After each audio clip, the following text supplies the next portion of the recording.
What's up, Laker family? This your man Urban Lover coming live direct straight from your mama's basement because your mama is tired of me. Her EBT card not working. You better blame Trump. Don't blame me. Just give me the card and let me work it. But anyway, I'm gonna dig right into it. The Lakers got spanked by the Cleveland Cavaliers. I mean, they really didn't get spanked, but the way they got beat, you might just say they got spanked by a team that was 0-12, looking for their first win in almost 20 years. So you expect that. I mean, you expect the Cleveland Cavaliers to come out. You gotta think about it. Lakers, the Lebron James team.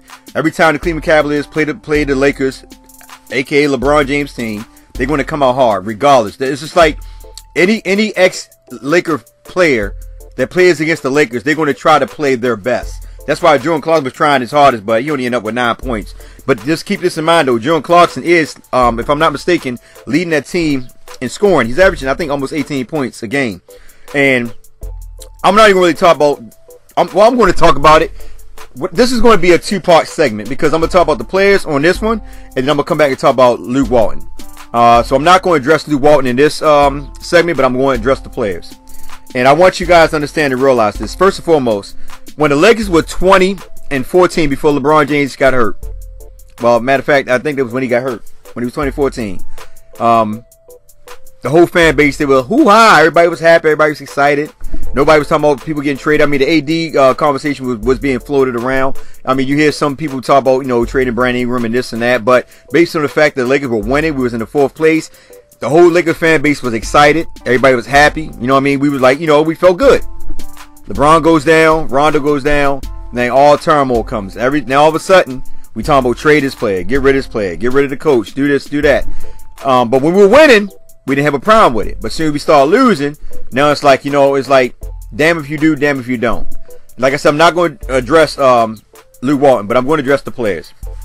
The biggest thing right now is the players. And what I mean by that, and not just the players, I'm sorry, the players and the coach, but I'm going to address the players. The biggest thing right now is this. First and foremost, as the players, you have to start wanting it. You got to start wanting it. That's the biggest thing on a nutshell. You got to want it. You shouldn't have to have a mentor to push you to want it. Simply put, you know, you're getting paid to play a game. A game that you enjoy playing. To kill the rumors, to kill the noise, like my man Public Enemy said, kill that noise. Well, and you know, so in order to kill that noise, you got a guy just come on and produce. And I don't mean by being inconsistent. You got to be consistent. And what I mean by that is that when you get on that floor, you got to give it your all, 110% every night. Now, keep this in mind.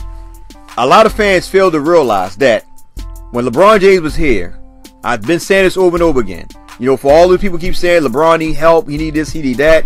It can tell that a lot of y'all are so biased that y'all don't even watch the game sometime. And then when y'all do watch the game, it's just like you already made up your mind that this is what you want regardless of what the young players do. 8 games that we put in LeBron James' hand to win. Before LeBron went out, 8 games. He lost 5 of those 8 games. If y'all don't remember, he lost 5 of those 8 games that we put in his hand in order for him to win. But nobody talks about that. Nobody talks about that at all.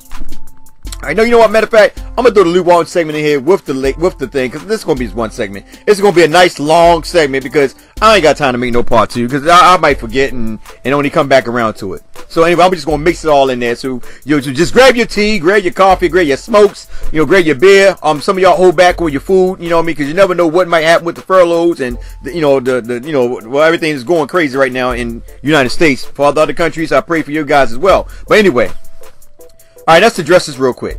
All right, we knew that Luke Walton, first of all, Luke Walton got picked up by Mitch and Jim. That was Magic Johnson and Pelinka, man. Let's keep that in mind. This is Jeannie's, you know, young son, you might well say it. Jeannie is in love with Luke Walton, okay? Let's make sure we understand that. Now, when Mitch and Jim picked up Luke Walton, the reason why they got Luke Walton was to develop the young players. Now, the whole point about that, I know some people say, well, he didn't really develop the young players. I've been saying that when we first picked them up. When he was only giving the starters 25 minutes, when the average starter in the NBA is getting anywhere from 31 to 35 minutes per game. These starters, I don't think the young player was only getting 25 minutes.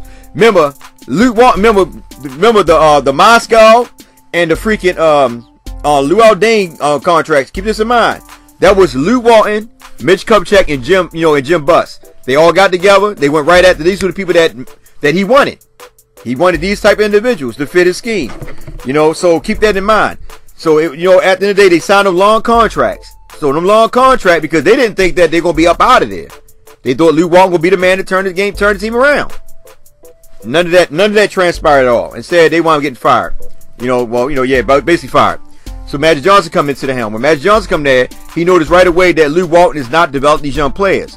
Why do I say that? Because when he came in, the first thing he told Luke Walton is let them young guys play. Get them more than 25 minutes. When Magic came, they were getting starter minutes. That was towards the end of the season. If y'all don't remember this, so it was towards the end of the season when they were getting starter minutes. Alright. So then, on top of that, that's when, after that, next year we wound up getting Lonzo. D'Angelo Russell wound up going out the door. I say that to say this. I've been saying Luke Walton is he's a veterans coach. He's not a young players development coach because I just watch by observation. Like I said, some players might say, well, he developed some of these players. He didn't develop nobody. At the end of the day, Brandon Ingram is his protege. His specimen, his experiment. And he's not doing, he don't even know how to use Brandon Ingram. So the thing I'm saying to this is that before we start blaming the players, you got to look at the coach as well. You can't just blame the players. Why do I say this? Look at Julius Randle. What is he doing in New Orleans? What was he doing? Keep in mind, Luke Walton didn't even start Julius Randle the whole first half of the season. Until they were losing like crazy. Because he didn't know how to, and it wasn't so much that, when he said Larry Nance fit better in that rotation than Julius, it wasn't that. It was just that he didn't know how to utilize Julius. That was the problem, because why? He was trying to get Brook Lopez to play down low. You know what I mean? And then once in a while step out in the three-pointer, but he was trying to establish Brook in the inside. And I said it when we first picked up Brook. I said Brook is going to get demolished by these centers over here in the West, because the West is much more harder than the East when it comes to these pound-for-pound centers that like to bang down low. So eventually, Luke got the picture after it took so long because he's stubborn. He finally put Julius Randle in there. Utilized Julius Randle to bring the ball down, because remember at the beginning of the season during the summer, he said he didn't even want Julius Randle to bring the ball down. He wanted Julius Randle to grab the ball and give it straight to Lonzo. Alright, so now, here we go. Like I said, then he started using Julius Randle to bring the ball down, or whoever the ball come off the rim, but it was mostly Julius Randle, and allowing Julius Randle to attack the basket, but it allowed Brook Lopez to slide out to shoot the three. And because of that, was a lot of floor spacing. In actuality, to be honest with you guys, that was probably the best time that you really seen Luke Walton really coach, when he had Julius Randle. I'm just being honest with y'all. Only because he really could utilize that Golden State Warrior offense that he wanted to run with Julius Randle. Now you don't have a Julius Randle, so it's hurting him. So he still try to use that Golden State Warriors style of offense, and it does not work because he don't have the pieces to make it work. They don't have no shooters. They had shooters last year. They don't have no shooters. Our shooters are inconsistent. I'm just being honest with you. So they don't have no shooters, and he still tried to run the small ball. All right. So like I said, if you look at some of the young players that left the Lakers over the previous year, the previous 2 years, all of them are doing well. Julius Randle, looking good. D'Angelo Russell, looking good. And I had a conversation with somebody that said that, D'Angelo Russell he's not doing better, but he tried to use the same stats from the same. It don't matter. I ain't gonna get into that. But anyway, D'Angelo Russell looking good. Like I said, Jordan Clarkson coming off the bench. I think he's the leading scorer, or he's right there. He's almost average 18 points. Larry Nance is in the top, I think, in the top 30 in defense, if I'm not mistaken. He's right there in defense. Thomas Bryant's starting to come on down in Washington. So a lot of these young guys that we had opportunity to develop, we let them walk. Here's the thing. Zubac come in at the beginning of the season, make a couple bonehead mistakes. They gave up on Zubac just like that. Gave right up on him. Tyson Chandler come, Tyson Chandler played pretty good because, with the floor of the defense. Not knocking him from Tyson Chandler. He's a veteran and a skilled player to the game. But the problem that I have is that I've been saying that they do not, Luke Walton and his staff they give up on the players, certain players too quick, and don't give them a chance to develop. If JaVale McGee never went down, we would not see Zubac at all. Matter of fact, Zubac would probably have been packaged up and shipped up out of here eventually. But because JaVale went down, we got to see Zubac. Now keep in mind, when LeBron was playing, Zubac in those 3 or 4 games, he was averaging 18 points, 9 boards, and like a block or 2. When LeBron James went out, they did not know how to use Zubac, and they still don't know how to use Zubac. Now, I've been telling people that Zubac is much good when they need to slow down the offense and run a half-court set. He's much more potent when it comes to scoring on his own besides JaVale and Tyson Chandler. Tyson Chandler don't score at all. JaVale throw up crazy shots and stuff like that. JaVale is more of your lob catcher. You know what I mean? Somebody that can lob here. And like, he'll get plays here and there. But Zubac is much more potent when it comes to scoring around the basket. And he can hit the 15-footer. But Lew Walton does not utilize that. Instead, he runs this offense that's just crazy. Now, here's my thing. You know Lonzo Ball is probably our best point guard right now. Lonzo Ball probably only had, like, I think 75% to 80% on the ball usage. He doesn't really have the ball. Brandon Ingram has the ball more than Lonzo Ball. I said it before that Brandon Ingram needs to play off the ball. If y'all notice, last game against Cleveland, when Brandon Ingram looked good was basically when he was playing off the ball. When they gave him that pass in the corner for the 3, he knocked it down. That pass from when he went up and dunked on Tristan Thompson, that was from a pass. He was cutting, making moves. He plays better off the ball. When the ball's in his hand, it's basically like he's going to try to score first, pass second. And when he does that, he only does is put his hand down and just attack the basket. He doesn't look for other players. Now, keep this in mind. When LeBron was there, he was looking for other players. Same thing with Kuzma. When LeBron was there, Kuzma was averaging 5 assists. Kuzma was playing defense. Kuzma was still averaging 20 points. Now we don't have nobody. Now it's like every man for themselves now. Games that we win, they look good. Guys having 5 or 6 assists, looking good. Games that we lose, you barely even see any assist play, any playmaking going on. We don't have a half-court set. The staff does not even figure out how to run a half-court set. These are some of the things that you practice on, during your off time when you're not playing exhibition games. You practice these to make sure that you got something, up your sleeve in order to utilize the half-court set, because teams are going to make you slow down sometime. You ain't gonna be able to push the up-tempo all the time, aka against the Utah Jazz, for example. So you got to learn how to use the half-court set. That's something that they have not mastered. Well, we're not going to talk about the free throws, because we already know if the Lakers will hit at least 75% of their free throws, they will win the majority of them games. That falls on the coach as well as the players. Why the coach? Because as a coach, you're supposed to get in your players' tail, tell them stop playing Fortnite or whatever it is they're doing on their off time, and get in that gym and start hitting down on free throws. You can't be sitting up here just letting these guys be like your buddy. This is a business. At the end of the day, you got to make sure them guys go out there and hit the free throws. They all should be in that, all of them. Even LeBron James, every last one of them should be in there taking free throws. 100 free throws per practice. That's how I look at it. Then, Lew Walton cannot get away from the small ball. Why do I say this? Look at last night, for example.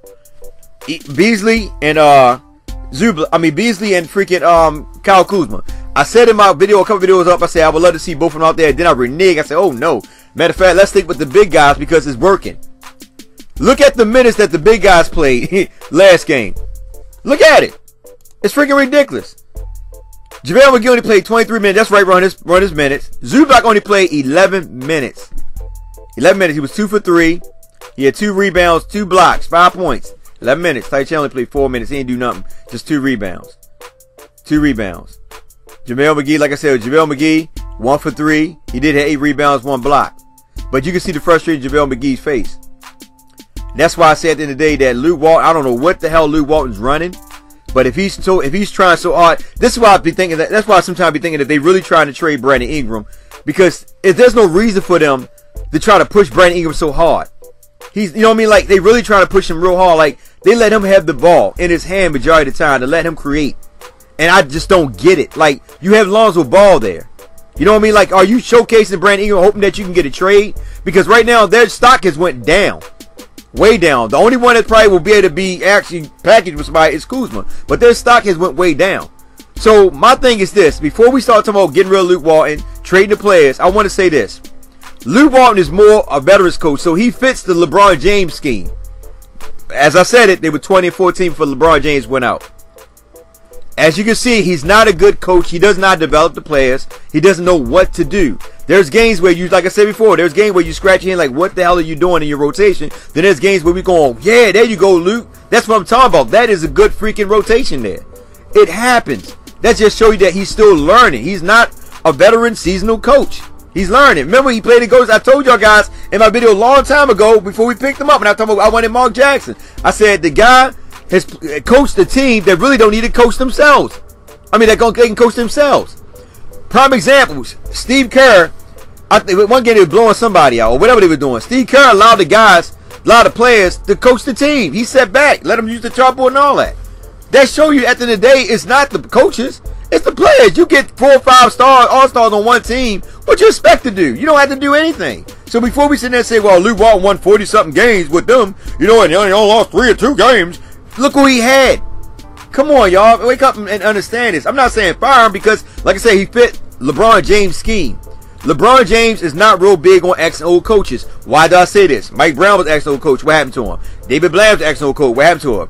Sprosher. What happened to him? He didn't get fired, but if it wasn't for Pat Riley coming at it and backing him up, he would have been out the door. That's why you got to remember, Ty Lue was handpicked by LeBron because LeBron can run what he want to run. That's why, at the end of the day, I said it before and I say it again. Lue Walton is not the coach for these players, these young players. But he is the coach for LeBron James. So he fit LeBron James' scheme because LeBron James could be the coach on the floor, the mentor and coach on the floor. And he helped these young players develop. So, and I know some people say, without LeBron James, we suck, which is true. We're struggling. That's only because our coach is struggling. That's the whole thing in a nutshell. Our coach is struggling. And like I said, at the end of the day, if you look back at last year when we had Julius and all them, the reason why he was so good is because of Julius Randle. Julius Randle was just that much effective for Luke Walton because nobody could really stop Julius down in the paint. And that's the main reason why we won 30-something games. And I told y'all guys, if it weren't for the free throws, him starting KCP when KCP was going through all them personal problems, and then, them talking about trading Larry Nance and Jordan Clarkson for IT, you know what I'm saying? We remember, I think we won like 5 or 6 straight before that happened. Then all of a sudden we won like an 8-game losing streak or something like that.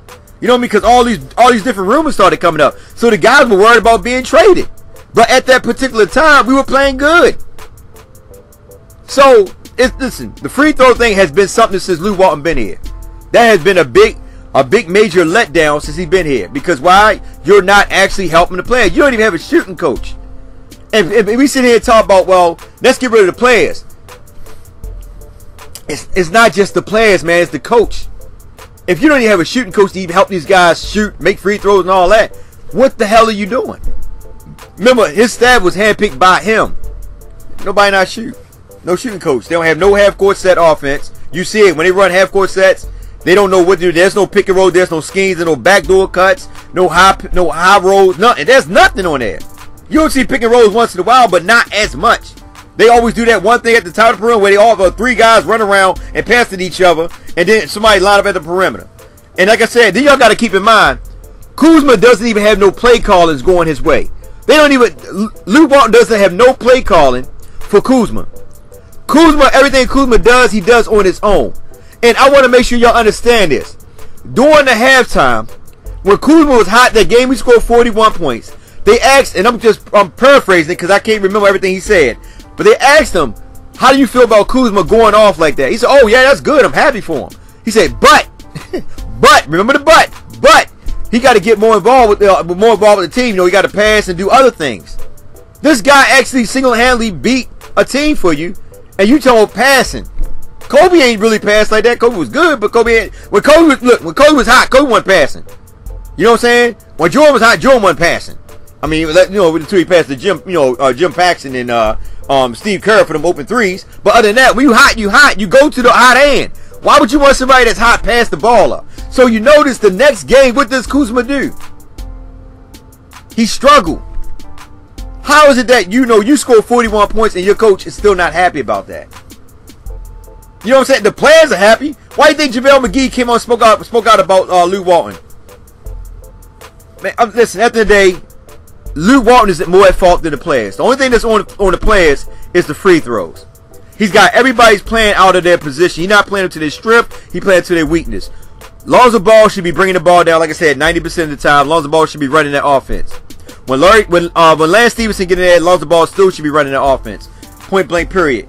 Luke Walton should not be telling him to get the ball to Brandon Ingram, let Brandon Ingram bring the ball down. And you still making Lonzo Ball into a freaking shooting guard when he's not a shooting guard. You know what I mean? Like, he still struggled from the three-point arc. Let him have the ball so he can create. He's starting to score more, but the point is now, by him scoring more, it takes away a lot of the things that he does right. Now, in this game right, he had 13 points, 8 assists, 2 steals, right? 2 for 8, and we still was in the game. You know, they were beating us, we still came back. But look at the matchup. He had Beasley or Kuzma on Tristan Thompson, and Tristan Thompson killed us. All them offensive rebounds and stuff like that, man. Now, he had no offensive rebound. No, he had 4 offensive rebounds. I'm sorry, I'm looking at which gun. Saxton. He had 4 offensive rebounds, 14 total rebounds, 2 blocks, 15 points. You know what I mean? Like, then you let Osman, who freaking averaged 11 points, he scored 20 on us. That was on, you know what I mean? So, who was that on? That was on Kuzma. You know, but like I said, you know, you do that quick switching defense, and, you know, you leave people out over the perimeter. That's another thing, though. We leave people out on the perimeter. You know, Saxton had a good game. You know, he was going off. Burks had a good game. Even, well, you can say he had a good game, 4 for 10. Hood had a good game, 18 points. So they started 5, did pretty good. They really wanted this win. You know, Burke, well, you said Burke had 13 rebounds as a guard. So they were killing us on the boards. On the defensive board, they were taking the rate of rebounds. And look out players. Outstarting. Now, JaVale McGee, 8 rebounds in 23 minutes. 23 minutes. And then you got, who else is next? You got Lonzo Ball, 8. You got Kuzma, 9. I mean, 7. I mean, it was okay. I mean, you know, as it is, but you wanted more from your big men. Chandler only had 2 rebounds, but he only played 4 minutes, so I ain't gonna say too much about that. Zubac had, you know, 2 rebounds. But you, when Tristan Thompson was in there, you should have had Zubac in there. Zubac or Chandler in there playing him. You know, not no Brandy, not no freaking Kuzma or Beasley. That small ball, you just cannot get away from it. So before we sit there and talk about traded players, let's do this, let's do that. Listen, when we were winning, nobody was saying nothing. Everybody was happy, everybody excited. Soon we start losing. Listen, y'all should know that when LeBron James got hurt, that it was going to be hard for these Lakers to win. Okay, we don't got nobody else to take it, you know, to actually carry this team. Brandon Ingram's not ready yet. I told y'all, Brandon Ingram and Lonzo Ball is still under development. The only person I can say that can carry this team to a degree is Kuzma. That's the only one, to me. You know what I mean? I'm not knocking up for Brandon Ingram because I think Brandon Ingram just got to get his jumpers down. But the point is, at the end of the day, Brandon Ingram, let me go down this road real quick, okay? Lonzo Ball need to have the ball 90% of the time. Lonzo Ball need to run the offense. When Lonzo Ball run the offense, the Lakers look good. Josh Hart need to come off the bench. Josh Hart been struggling. Pretty good on defense, but he's still struggling on offense. We need another shootout there. The only shooter we got there that's consistent somewhat is Kuzma. That's the only shootout there. Brandon Ingram is much more penetrating. He's not really a shooter. If we get Brandon Ingram to start taking shots, then we can work with that. But right now, Lonzo Ball need to run the point. KCP need to come in there and start with Lonzo Ball because KCP been pretty good. Not this game right here. This game is 2 for 9. But at the end of the day, KCP, you know, KCP can play better off the ball with Lonzo Ball penetrating and kicking out to him. A lot of them shots, KCP was trying to go ISO too. He was doing a lot of ISO shots, and you know, but it is what it is. JaVale McGee.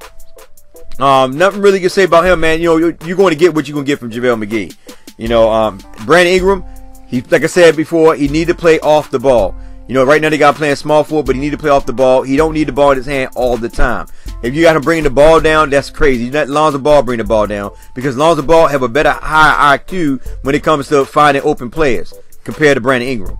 Kuzma just need to attack. Just keep on attacking until LeBron James get there. Simply put, you do that, majority of the time you're going to win most of these games. But they got to play defense and they got to hit their free throws. Now, this right here, they actually did pretty good. I know that it looked kind of rough, but they hit their free throws in this game. Kuzma was 5 for 9. Brandon was 5 for 8. Lonzo Ball was 1 for 2. Josh Hart was 2 for 2. They wasn't that bad like we trying to make them out to be. Yeah, we could have did better. But at the end of the day, I mean, because, they're still 5 for 9. I mean, you can't really knock it. I mean, yeah, you didn't hit the free throws, but it's just Cleveland just outplayed us, man. I mean, simply, they outcoached us and outplayed us. At the end of the day, that's what it came down to. They outcoached us and outplayed us. But going back to Luke Walton, I'm going to let this video go because I don't know how long I've been talking. It's probably, oh my God, it's almost 30 minutes. I know y'all ain't going to watch this whole damn video. Going back to Luke Walton, I'm just going to say this real quick. At the end of the day, before you blame the players, you got to blame the coach. That's simply put. That's all I'm saying to you guys. Now, if they'd have went with Mark Jackson, it would probably have been much more different because Mark Jackson is much more better when it comes to developing young players, aka the Golden State Warriors. He helped them young players become better. Steve Kerr even took his hats off to Mark Jackson about getting them guys to play defense. It wasn't him, it was Mark Jackson. And I really respect Steve Kerr for saying that because all Steve Kerr did was walk into a team that was already ready. That's the thing that people fail to realize. I mean, I'm not taking up from Steve Kerr, but he walked to a team that was already ready. All right. So now you look at Luke Walton. Like I said, Luke Walton, he just have a habit of being stubborn, not figuring out what to do when it comes to rotation, his time management, not giving credibility when it's due to other players or players when they actually are doing good. He still have a habit of sitting people down for a long period of time. Y'all keep in mind, I know everybody was talking about why Kuzma wait till the fourth quarter go off. Did y'all forget that Kuzma barely even played in the third quarter? Think about it. He barely played in the third quarter. So, at the end of the day, you got to look at Luke Walton, too. You just can't look at the players. You just can't say, well, you know, we need to get rid of players. We need to make a trade. We need to do this, do that. No, listen. The players, like I said before, the players are only good as their coach. Simply put, if your coach is not a seasonal coach that really know how to coach players, then they're going to struggle as well. That's the reason why they always get rid of the coach first before they get rid of players. You get rid of the coach, and then you bring in another coach to see if it's the players or the coach by running a different scheme. The Lakers, the young players, they need play like this. If LeBron James didn't come, then I would like, you know what, we need to get another coach. That's how I feel. Because Luke Walton is not the coach to develop these young players. But because LeBron James is here, I don't mind Luke Walton, you know, being the assistant coach to LeBron James. That's how I look at it, because that's the type of coach that LeBron James like. But at the end of the day, you just can't blame the players. You got to blame the coach as well. It goes hand in hand, the players and the coach.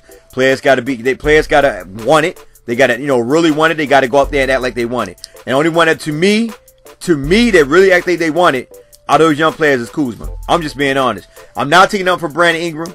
You know, Brandon Ingram is an unselfish player. I love his game, but I just want to see Brandon Ingram take jump shots. And he has a point of he doesn't have a lot of confidence in his jump shot. If Brandon Ingram start taking jump shot, he only take like, you know, he'll take them little floaters in the paint. But I'm talking about like threes and like 15 footers and stuff like that. If he can start knocking down them shots, Brandon Ingram can easily average 24 points. But he got to have confidence in shots, man. And that's why I say at the end of the day, they need to, you know, during their off time, when they're not playing, they need to be in the gym, every last one of them. Be in the gym practicing on their shots and all that. They need to be practicing. And I'm not saying they're not, because that's foolish to me to say that they're not, and I don't even know what they're doing. But at the end of the day, it shows when they're in the game. That's how I look at it. If you're in the game and and it shows that you're still degressing, not progressing, then that's on the players and on the coach. The players got to want it, because here's the thing. Kobe coached himself. Kobe went in there and shot 200-300 freaking free throws or shots a game. Well, not the game, but, you know, during his off time when he practiced. He wanted it. These guys got to want it, man. And only, like I said, the only one that really wanted is Kuzma. Kuzma went to Kobe. Kobe showed him a few things. Kobe probably wanted to him, listen, don't worry about Luke. You know, you got the green light. You know what I mean? Only way you're going to get yours is get yours. You know, if not, you're going to be waiting on Luke, because y'all got to keep in mind that Luke want them the guys to, and I'm not saying that there's nothing wrong with them passing the ball. You know what I mean? Because I like that, the ball movement. But at the end of the day, when you nice and you can score, you got to do something, man. You just can't sit there and just keep passing up to the ball where it's like 3 seconds on the clock and Zubac got it on the top of the key. It just don't work that way.